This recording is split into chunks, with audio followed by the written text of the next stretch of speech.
Hi, my name is Daniela, and today I'm going to read two stories taken from the book Goodnight Stories for Rebel Girls, written by Elena Favilli.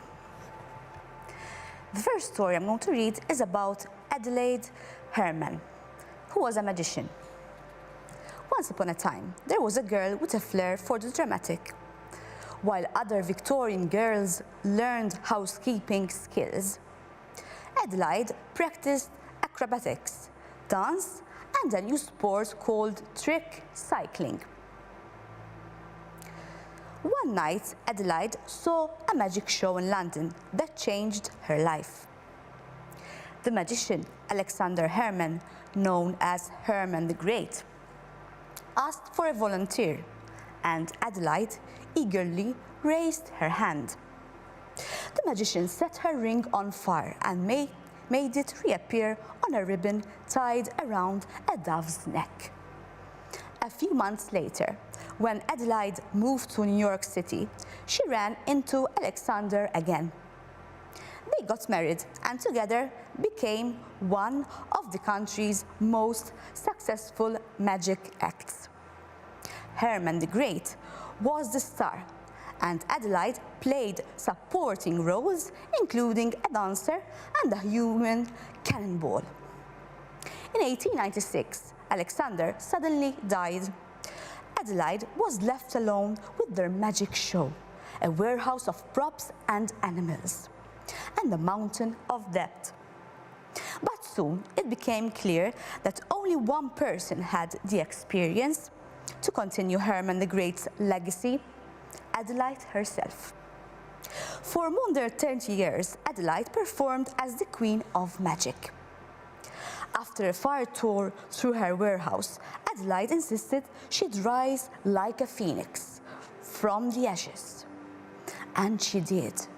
She continued to tour before finally retiring in her 70s. Her motto was, "Self-confidence and assurance are most essential to the successful magician." Now I'm going to read another story about Alice Guy Blaché, who was a filmmaker.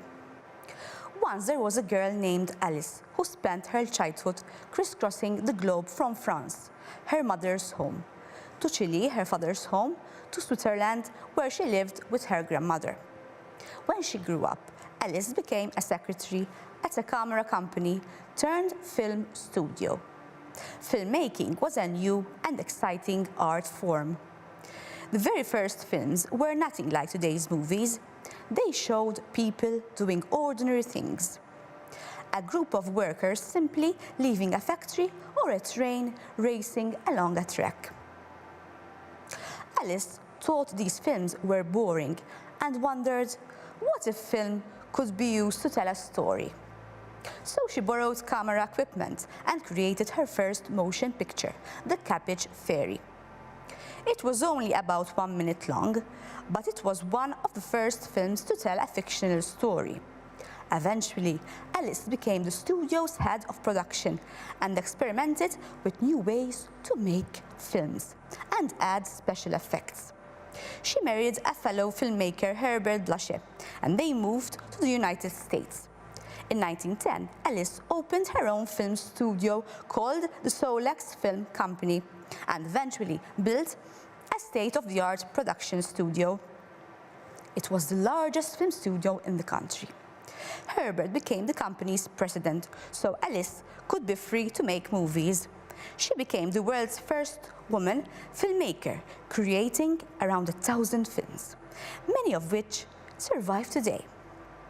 Alice made her last film in 1920 and was forgotten for a long time, but today's filmmakers owe a lot to this pioneering director and producer. So, about the magician, what do you think? Have you ever met a female magician?